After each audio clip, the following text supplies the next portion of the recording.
our speaker to you, Hannah Jaden. Hannah is a Newton native and attended Grace for many years. She is the daughter of Keith and Sharon Skidmore here at Grace, and she currently lives in Topeka with her husband and 3 children. In her alone time, which is probably very seldom, she enjoys British baking and gardening shows and reading, but her favorite times are with her husband and children, exploring little towns and restaurants they find along the way. I was in Debbie Graber's Bible study group with Hannah for a couple years here at Grace, and I'm so thankful for her vulnerability and openness and her willingness to come and share with us tonight. So let's welcome Hannah.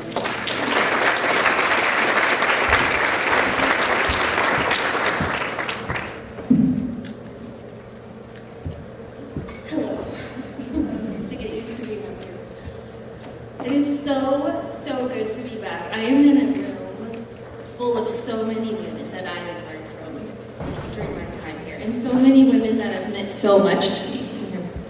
Okay. I said I'm in a room, I don't want you to miss it. A room full of women that I've heard so much from, and that have meant so much to me over the years. And I'm honored to be standing here. I've already been ministered to, from the prayer room ladies to you guys. My heart has been ministered to already. You guys are the real deal. I thought that when the topic of suffering was shared, there might be 5 of us here tonight. So it's a testament to you guys too. I had to laugh when Courtney called me earlier this summer to ask if I would speak at Legacy. She said, you were the first person we thought of for our kickoff event. We are hoping for something encouraging and uplifting and positive. My family's laughing because they probably know better, but I had to tell her, I'm not that person anymore. I felt like Naomi in the Bible when she said, don't call me Naomi, call me Mara, which means bitter. For the Lord has dealt very bitterly with me. He sent me, when I went away full, He sent me back empty. And when we left here, we left very full. We very much didn't want to leave. And since leaving, the Lord has taken and taken and taken. So you called thinking that you were getting Naomi, but what you will be getting is Mara. In the recent past, though, I would have described myself as positive, lively, just a genuinely happy person with a hopeful outlook on life. But today I stand before you and acknowledge that I am fragile, broken, messy, and in a lot of ways adrift. I'm speaking tonight with a very real trembling. A few years back, I was one of many women who were speaking at a Grace Women's Retreat, and I remember being excited to share what I was learning. But today, I have quite a bit of hesitation and almost fear to speak on behalf of the Lord. I feel like I'm in a point in my life where I have no business speaking on the Lord's behalf, much less teaching anything about the Lord. As a stay-at-home mom several years ago, when my kids were taking naps, during that 2-hour chunk of time, I would pull out my Bibles and commentaries and notebooks and just do deep dives into Bible study on my own, just for the love of it. I loved learning about Scripture. I loved learning more about the Lord and growing my love for Him. And the Lord and I had a really good thing going. And then He took me deeper. It's important to me that you have that context, because in order to take me deeper, He had to go outside of the framework that I was used to. Though my faith was very sincere, it was becoming too intellectual, almost like a religious hobby. I loved learning, but it was time for some growing. Out of the lecture and into the lab, I think of it. So because God went outside of my comfort zone, outside of my normal, comfortable interactions with Him, I don't have a breakdown of Scripture for us tonight. We won't be walking through a passage. There's no outline. There's really no points for you to write down even. I'm no theologian. I'm no academic. God went around all of that and I come to you with really nothing but just a warning. I will be sharing my current testimony, and I hope to be a witness to what the Lord is doing and a warning for others. I'm about to share a long, hard story of suffering that I've gone through in the past few years, and how my relationship with the Lord has changed because of it. If you knew me before, you would probably not expect me to give a whole talk on suffering. That's not probably what I would have done, but I think that that's how you know it's God, when it's so not you. In the preface to his book, The Problem of Pain, C.S. Lewis explains that he wanted to write the book anonymously. He could, as he does so well, think through the process and the theology and the reality of pain. But he knew that even he could not live up to his own principles. He wanted to publish it anonymously because he understood that when it comes to pain, that's something altogether different. It's so profound that it's hard to live out the truths of your faith in the midst of it. The confusion of it, when God is distant, silent even, is unbearable. And previous me wouldn't have even been able to acknowledge that probably, that something could be unbearable. Because God will help you. God is faithful. God will strengthen you. But if you're here tonight and in a helpless situation or in a prolonged season of grief, I am right there with you. I'm still very much in the middle. There's no pretty bows tied on the end of any of my problems. I don't see the redemption yet. I don't know where God is or what he's doing. I can only stand firm right here until I know what to follow next, while everything around me falls apart. God is sovereign over all things. He has power over all things, except your own life, sometimes it seems. He has every ability to fix your problem, he's just not doing it. And to hold those two things in tension is really tough. To say God is really good, like we sang about, and this is really hard, is a tough thing to hold in tension.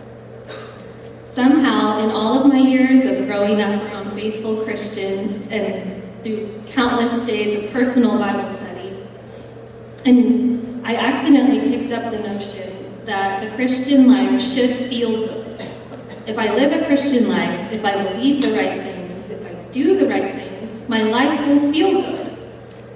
And if those feelings of peace or love or joy are not there, then something's wrong with me. Because that's the formula. If I pray, I love, I believe the right things, I delight myself in the Lord, he will give me the desires of my heart. If I trust in the Lord with all my heart and lean not on my own understanding, he'll direct my paths.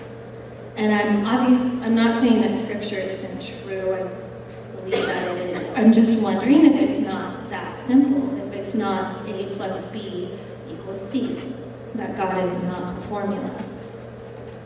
I do my part, he does his part. All you have to do is look at the disciples' lives, many apostles, martyrs throughout history, or any believer who is intimate with the Lord, and you will find unanswered prayers, stories of suffering, and a lot of big unanswered questions. It isn't as simple as believe in God, and he will make your life turn out. If I'm this type of wife, I should enjoy a happy marriage. If I steward my money well, and if I tithe, God will keep us financially stable. If I'm involved at church, if I read and I pray, then God will be pleased and honor that.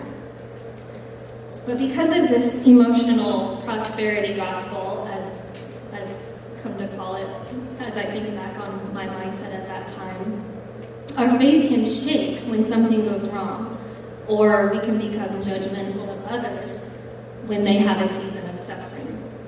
We can view sadness or frustration as something strange happening to us.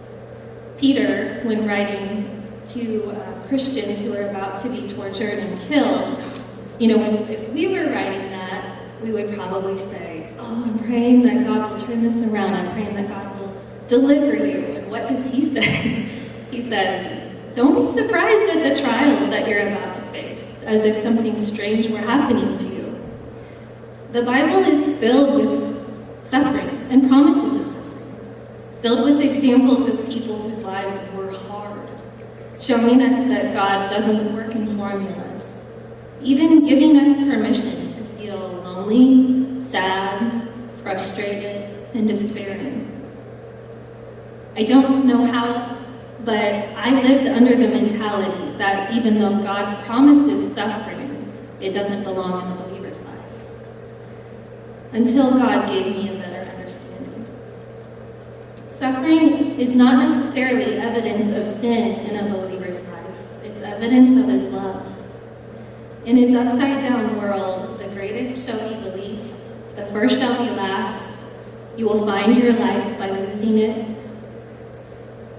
And the evidence of God's love for you is to treat you like he did his son, to bring you into the fellowship of his suffering. I say it through tears and gritted teeth, but suffering is a unique aroma of praise to God somehow. So, here we go. Several years ago, when Derek and I were living here, we were living in a wonderful house in a wonderful neighborhood with some people here tonight. And the house was a total God move. It was just a loving gift from the Lord, the way it happened through people without the house going on the market. It was a true evidence of God's goodness. At that time, Derek was a seed dealer to farmers in this area. Our lives consisted of going to church here, of our kids at Berean. We went to the Y, went to lunch at El Toro with my grandma a lot, and just etc. Just the village life that you can live here, and I loved it. That is the life. So many of you are nodding. I wish I was still here with you. Yeah, you know what I mean. Just the life that can be lived here is just so beautiful, and I think that you can really live a good, deep Christian life of faith amongst people that you rub shoulders with a lot. It forces you to really live a good Christian. You know, I have to forgive the person who hurt me in 7th grade. She's not here, but I'm pointing back. But you have to really, when you see people that you might run into, you know, I'm obsessed with this. But we were so happy here. We didn't want to leave, and we thought that we would be here the rest of our lives. But one day, the company that he worked for, sent an email late on a Friday night, and it said, if you sold these 3 varieties of corn, these orders will not be fulfilled. And based on the climate we live in, that's pretty much all he sold for that year. And he was a seed dealer for just a few years at that time, so he was pretty low on the totem pole, so we knew that we were not going to get any seeds. So we basically lost a whole year's worth of income overnight. We were really rattled and worried, but we were still pretty hopeful. We weren't totally freaked out. We planned to sacrifice a lot in that coming year and just rebuild. Derek didn't think that people would maybe trust him again to order seed from him again, and he didn't necessarily trust that company again. Would they do this again? So we dissolved the business. We didn't want to, but when you're responsible for providing for your family, and the risk was really great, so we dissolved the dealership in a really yucky feeling way, and it still feels very undone. And a few weeks later, without even knowing what was going on, Derek's parents, did I say Derek is my husband? That you can gather that. Without even knowing what was going on in our lives, they approached us about coming back to the family farm in Clearwater. And the timing of it was just so incredible that we assumed it was the Lord making a path for us when we really needed one. It's not something Derek desired to do, to go back to the family farm, but he felt a bit of obligation to his family and to the Lord for seemingly providing this. So we thought we should be obedient to that. But we didn't want to move. We didn't want to leave this area, so Derek commuted to Clearwater every day.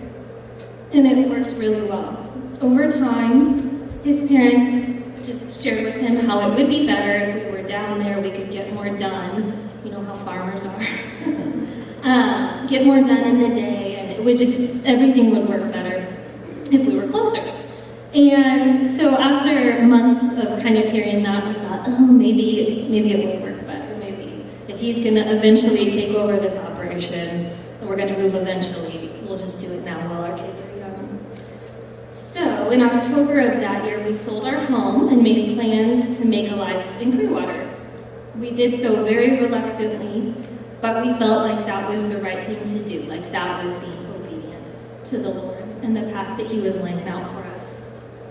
We told ourselves that since God orchestrated this, it would be good. He would go before us and make a way. But over the course of the next year and a half, it became clear that the farm just couldn't sustain both of our families.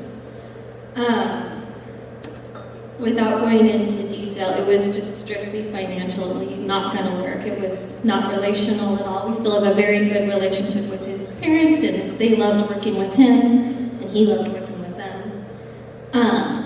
But unfortunately for us, it was a financial mountain that we couldn't do. So again, we find ourselves facing a big loss and confusion as to how we got another raw deal. So, what was God trying to teach us? Were we not good enough stewards? Was the Lord taking what little we had at that time away? Like the parable about being faithful with what you have? We were just trying to figure out what was he doing. Coinciding with all of this, I had my first miscarriage. It was surprising. I had 3 healthy pregnancies where I got pregnant very easily and carried all the way through. But we grieved and trusted God. Lots of women miscarry, so we were still really hopeful. We desperately needed a job after 2.5 years with almost no income. We were needing something really, really fast. Thankfully, Derek received an offer from a company in Lawrence. We were hoping to stay in the area, but we didn't have the luxury of waiting for another offer, so we took it. So reluctantly, we had to start over again. This time, we were moving away from both sides of our families and both homes, and again, not wanting to. And when you're a young family, you just want to feel settled. I wanted my kids to grow up here amongst you guys and your own children. I wanted them making memories with cousins and grandparents and people that I have history with. It very much broke my heart to leave this area, and it was a real spiritual test for me. Will I lay my life down for another? Am I willing to give up my desires and my vision and dream for the future, how I think our kids should grow up? I had to remind myself that as a wife, I'm created and called to be his helper. And it's not like Derek was like, we're doing this, whether you like it or not. He very much didn't want to leave either. But even in that, will I submit in this situation so that he can be the husband he needs to be? He can do what he needs to do, what God is calling him to be. So we left our whole world again. We find ourselves in a new job, a new city, new school, trying to find a new church, trying to make the best of an unwanted life, and trusting that God would show himself soon. And I maybe thought that eventually God will honor me picking up my cross. I kept thinking, this is how he told us to live, and I'm trying my best to do it. He's going to be true to his word. I just have to hold on. And during this whole period that I've explained so far, Derek began going more and more inward. He's already a pretty laid-back guy, but through all of this loss and shock and just really quick, out-of-control decisions we had to make, he began losing himself. I think he just really felt the weight of, I've moved my whole family twice now, this has to work. He had put his efforts into things that just kept blowing up. And I think he really felt like a failure. And that was really scary for me. He had always been a very involved dad and husband, and then suddenly he just was not. And you have to understand that he is such a good man. this was so not like him. Scrolling his phone all evening, falling asleep in a chair in the living room, just angry, checked out of life. That's not him at all. But I was in a really dark place myself. I was just surviving, and I really wasn't able to recognize what he was going through.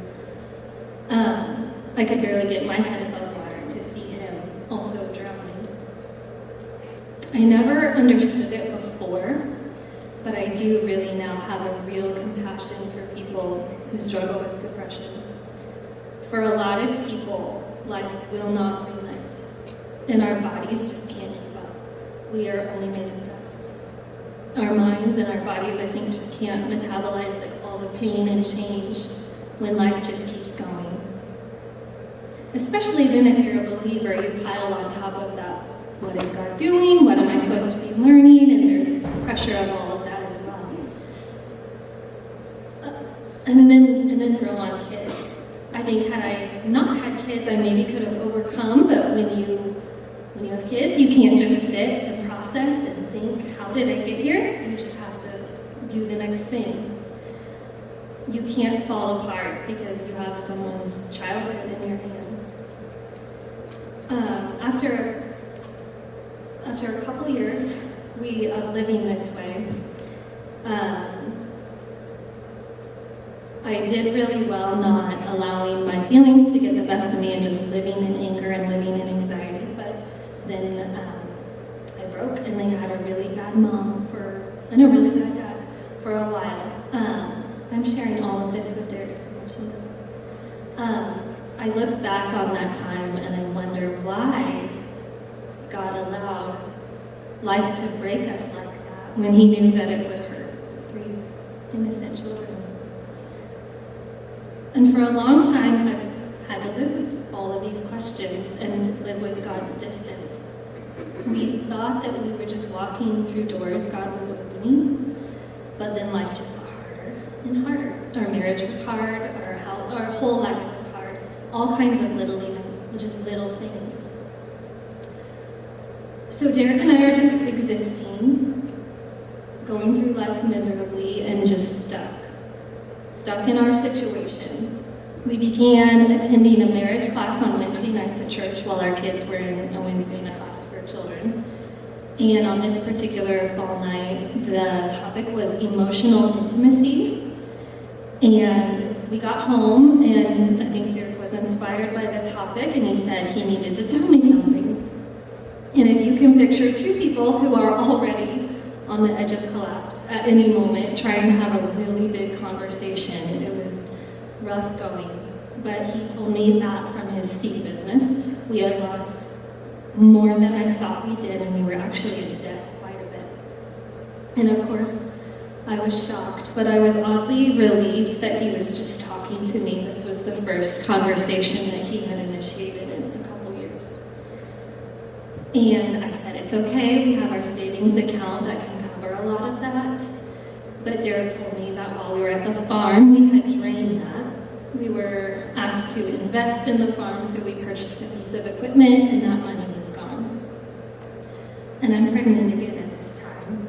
So the outlook of the future was really, really stressful. I just saw my whole world crumbling. We moved to Topeka for this wonderful Christian school that we now can't afford.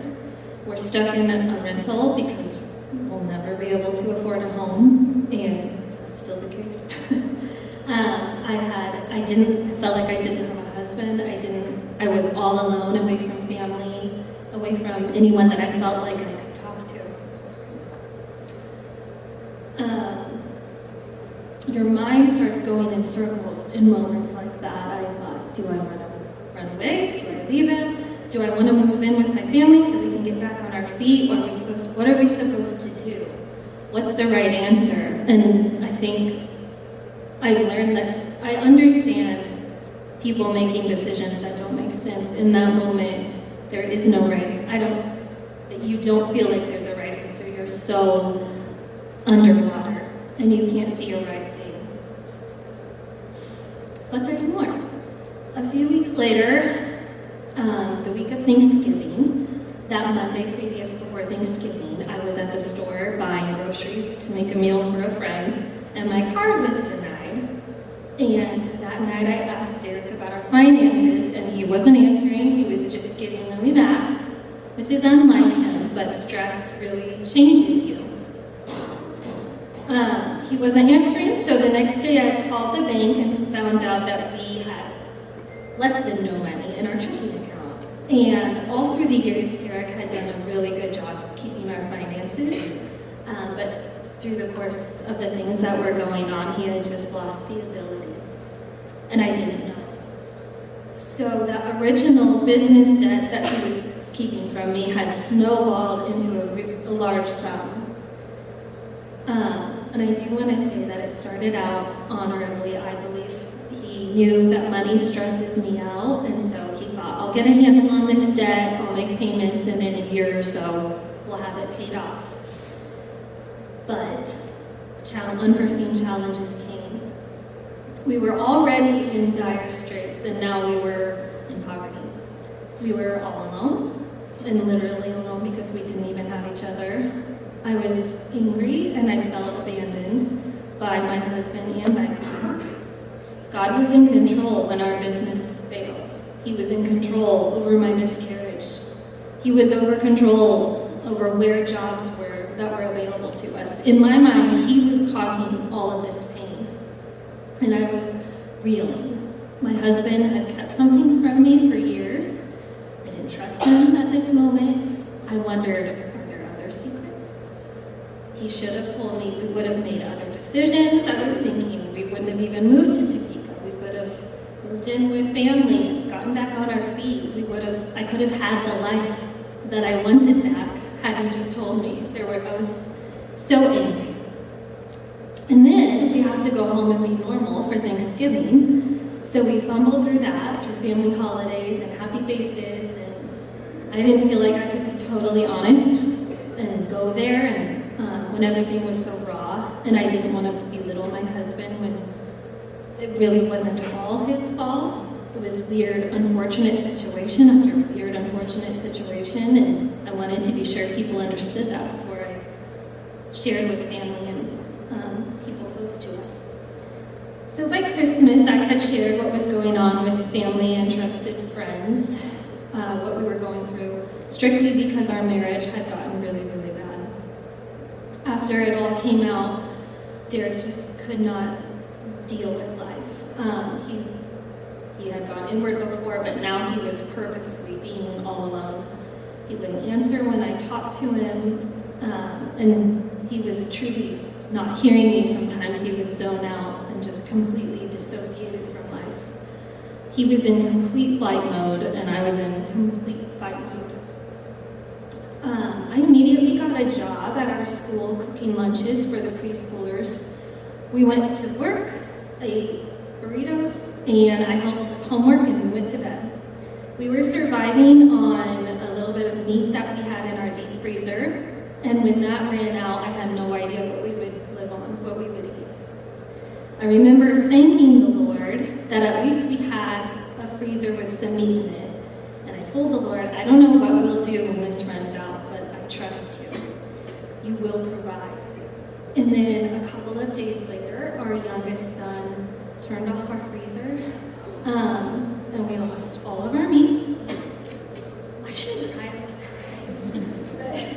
I felt he was 3 years old, and the on-off switch was on the front, and so we just touched it, and I didn't know. And we had no money to go buy more food. It's so stupid, right? Sorry. And I just crumbled on the floor and wondered why God hated us.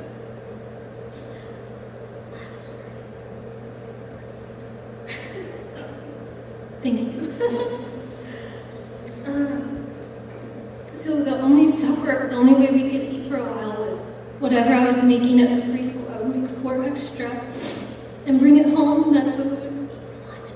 Hold on. Thanks. That's what we would eat for supper. And you may be wondering, if things were so bad, like, why didn't you just ask your family to help you? But when you're in that moment, And like you're just not thinking, your mind is so muddled, and it didn't even occur to me to reach out. I didn't even know I could ask for help. I don't know. You don't think of that. It was just do the next thing and do the next thing. Thank you. And then, in January, I had a prenatal appointment, and the little Doppler tool, the nurse couldn't find a heartbeat. And she said, oh, sometimes this happens with these tools, so I'll go get the monitor. And so she went with the monitor. Is that the right word? Ultrasound? Okay. So she went and got the ultrasound, and I knew when she was going to get it, but I knew what it would be. But I had a little bit of hope in the Lord, like He wouldn't do this on top of all this. That would really be cruel.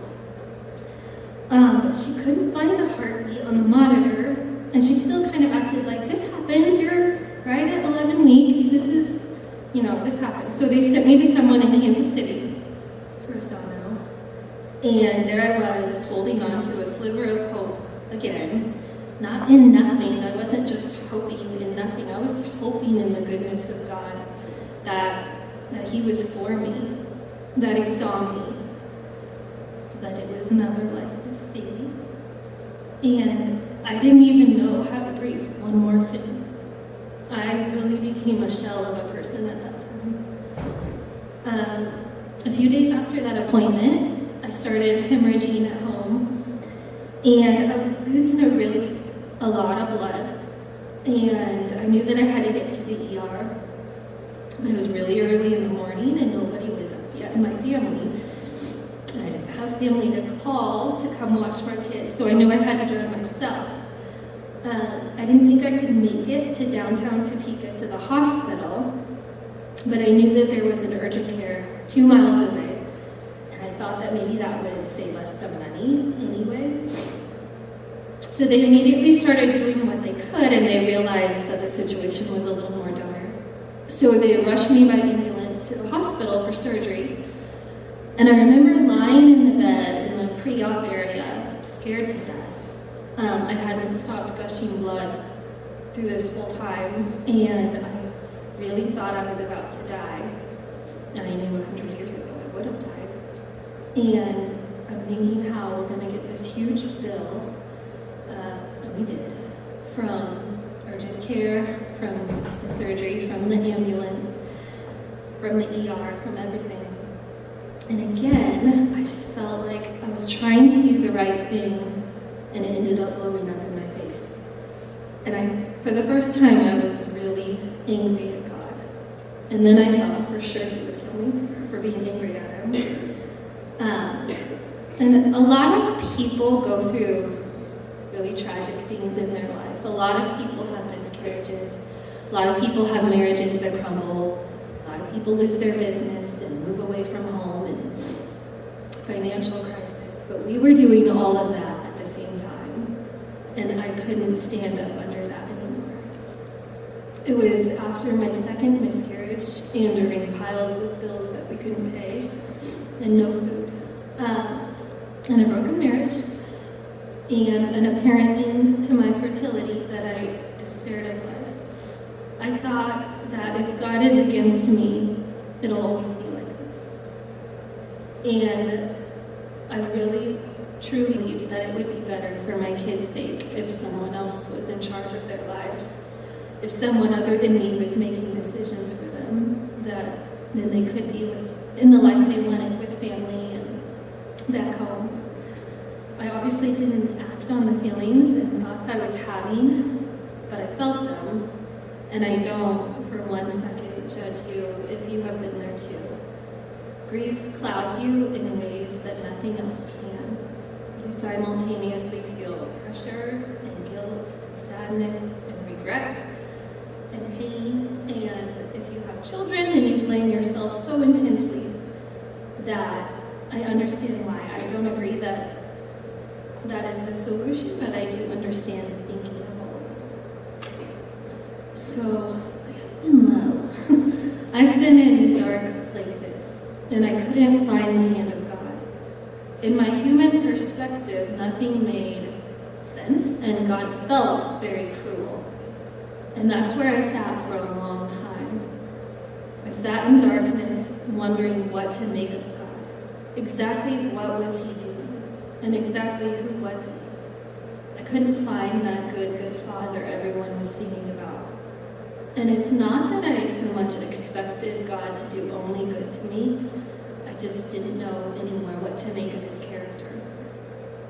If this is how he treats you when you're trying to please him, what's the point? And in this time, even the Bible became a stumbling block to me. So many verses yelled at me that God doesn't love me. He said he would not withhold anything good. He said, if any of you lacks wisdom, he should ask God, who gives generously to all. He said, I will never leave you or forsake you. I remember thinking that maybe it would be better if I wasn't even a believer, because at least if I was a lost sheep, he'd be seeking me. And I was just lost, and it felt like he didn't care. I could hardly get through church. Every song that we sang confused me. Every sermon felt isolating. I knew that what I was hearing was true, just for everyone else, not me. All of my ideas about God's love were falling apart. I want to be clear that all of my ideas about God were not falling apart. I still believed that he was Lord and Creator and Savior. My faith was not in danger. I was not going to walk away. I just had to rework my ideas of how God relates to me. I was losing not God, but the God I had, lowercase g. And it wasn't like in all of this time I was stiff-necked. I was trying to find him. I was looking for the lesson he was teaching me, the sin I wasn't confessing. I was trying. But even that, I came to realize, even the searching, the confessing, the praying, all of that was done without a pure heart. I was doing all of that so I could get back to my pleasant life. It's hard to hear, and it's hard to say, and it was agony to learn, but God is not committed to supporting our businesses, our ministries, preventing sickness and disease in our bodies, stopping divorces, providing an income. He has not promised to do any of that. He's not going to take away my problems. He hasn't obligated himself to remove obstacles and give me a good feeling life. My body knows what it's like to carry death. I've had my marriage crumble. I've lost it all and I had no answers. But I had a choice. Will I remain with God no matter what? He may never fix any of this. He may never do good to me again. I've had to look my face square in the face and say, will I still follow no matter what he does or doesn't do? Through the confusion of him promising to be a present help in time of trouble and not seeing that, will I still trust him to be true to his word?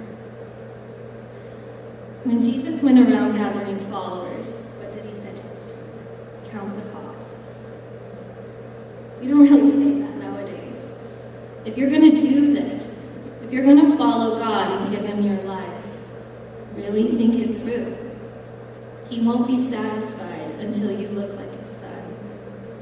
His goal is not to bless you, it's to make you a son. And his goal is not even you. It's him. It's his glory.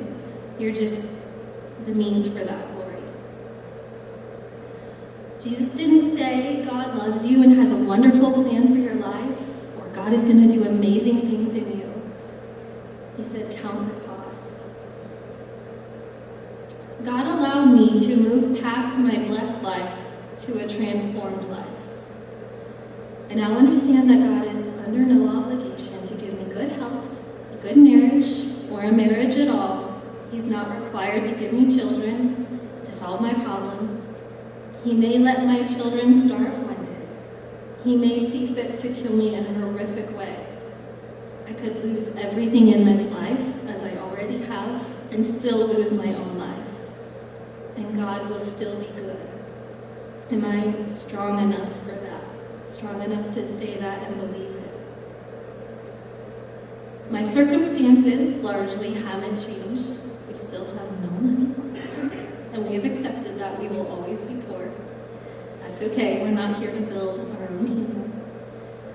I've still lost 2 babies. We've lost our dreams and our home, and my heart is still very much in pain in a lot of ways. But I can now see God through the pain.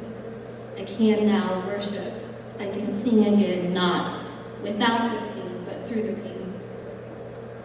What I do know is that in this moment, and possibly for the rest of my life, I have the unique ministry, painful ministry, of knowing God in this way. This God who is a consuming fire.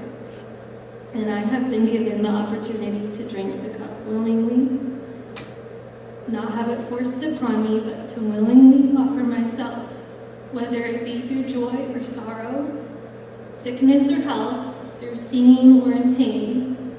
As hard as it is, I can say, as Job said, though he slay me, yet will I trust him. Derek and I are still happy together. I do want to say that.